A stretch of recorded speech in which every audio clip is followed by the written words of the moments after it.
Shalom, mis amados, que Yahweh les bendiga. La porción semanal de la Torá corresponde a la número 50 y lleva como tema Ki Tavo, que significa cuando llegues o cuando entres, y está tomada de Deuteronomio de Barín, capítulo 26 al 29:9. Moisés concluye la sección legal de su discurso con una enumeración de las ceremonias a realizarse en la tierra prometida y que comprendían los bikurim, los primeros frutos de las 7 especies. Estos debían ser llevados al Cohen, al sacerdote, en el santuario central.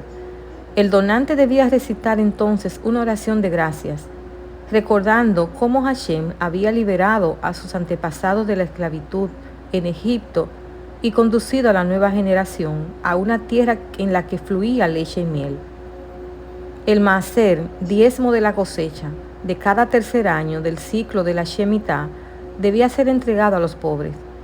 Después de esto, era menester que el donante ofreciera una plegaria en la que declaraba que había obedecido el mandamiento de apartar maaser para los levitas, los huérfanos y las viudas. Moisés y los ancianos instruyeron al pueblo para que observara varias ceremonias solemnes después de cruzar el río Jordán. En primer lugar, colocarían grandes piedras en el monte Ebal e inscribirían claramente sobre ellas todas las palabras de la ley. En segundo término, debían construir un altar de piedras y sacrificar sobre él las ofrendas quemadas y ofrendas de paz.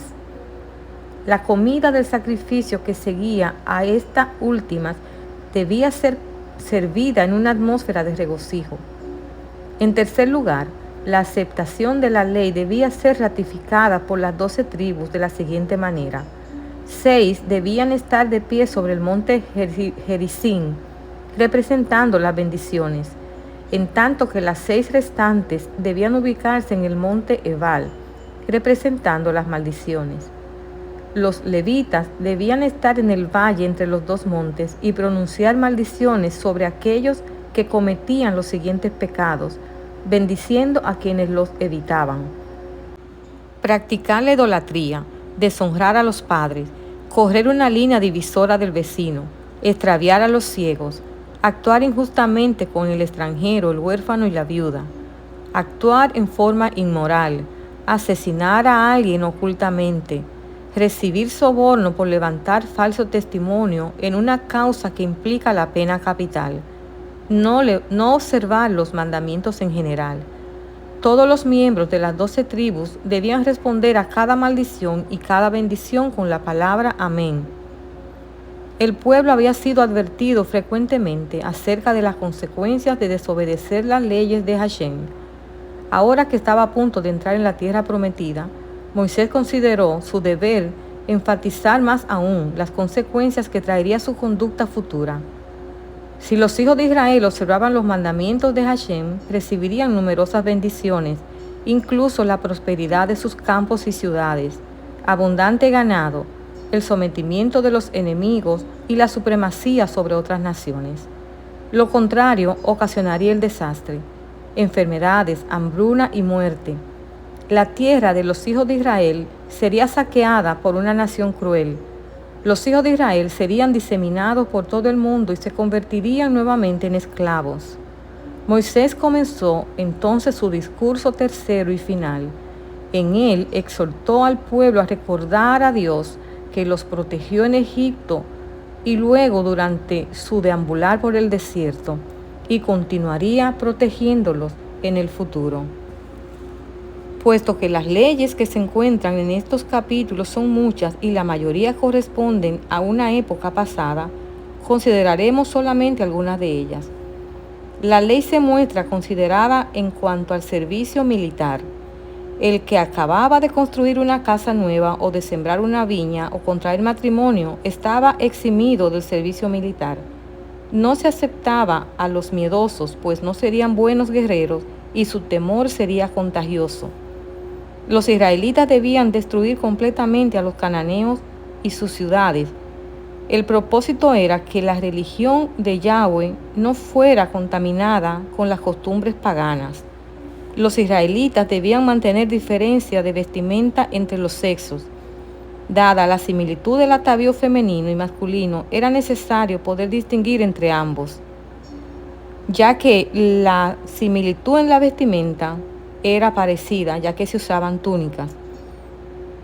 Dios originalmente creó el varón y la mujer y cada uno tiene su naturaleza y funciones distintas. Esta ley los protegía de la perversión e inmoralidad. La esclavitud, el concubinato, la poligamia y el divorcio eran tolerados, pero muy restringidos. La esclavitud no existía en gran escala, como en otras naciones, y las leyes mosaicas en cuanto a estas desgracias eran muy humanitarias. Dios permitió estos abusos porque los hebreos no estaban preparados todavía para la elevada moralidad del Sermón del Monte, que dijo nuestro maestro Yeshua. Moisés no instituyó el divorcio, sino toleraba una costumbre ya arraigada en Israel. Mateo 19:8.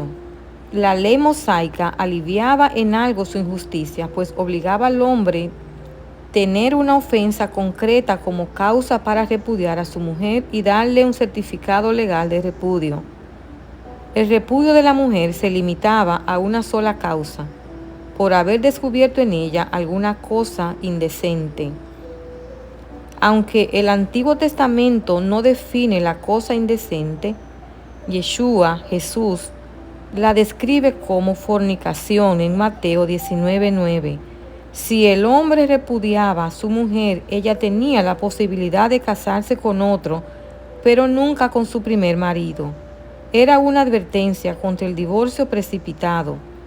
Al final, que los otros males, el divorcio era permitido por la dureza de vuestro corazón. Mateo 19:8. Moisés explica detalladamente también en esta porción las bendiciones y maldiciones que acompañan el pacto en Sinaí e invita a la nueva generación a renovarlo. Sin embargo, la rectificación final del pacto con Yahweh sería hecha en Canaán después de cruzar el río Jordán. Al entrar en la tierra prometida, Israel tenía que caminar por el valle entre los montes Ebal y Gerizim. Este valle forma un anfiteatro natural que es ideal para proclamar la ley ante una multitud. Allí debían edificar un altar, revocarlo con cal e inscribir la ley sobre él. Debían ofrecer sacrificios en holocausto y ofrendas de paz. El holocausto significaba consagración y la ofrenda de paz comunión con Dios.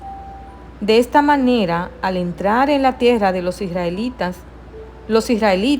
se consagrarían nuevamente al Señor y gozarían de la comunión con su gran dirigente espiritual. Eran actos imprescindibles para recibir el apoyo divino y alcanzar la victoria sobre los cananeos.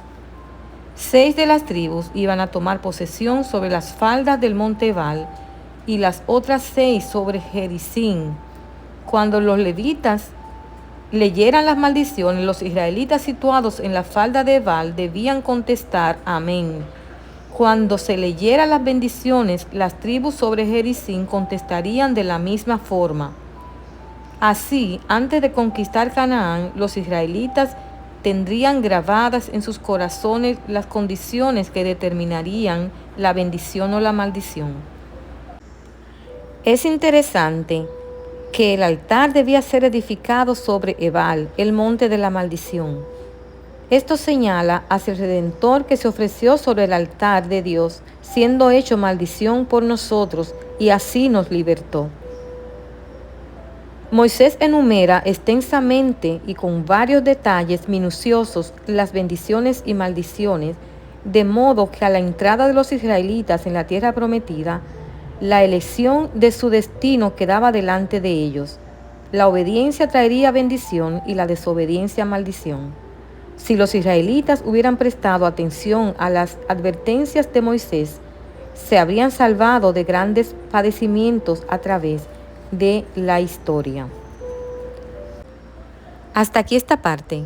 Que el Eterno te bendiga y te guarde. En Yeshua el Mesías, Rey de Israel. Shalom.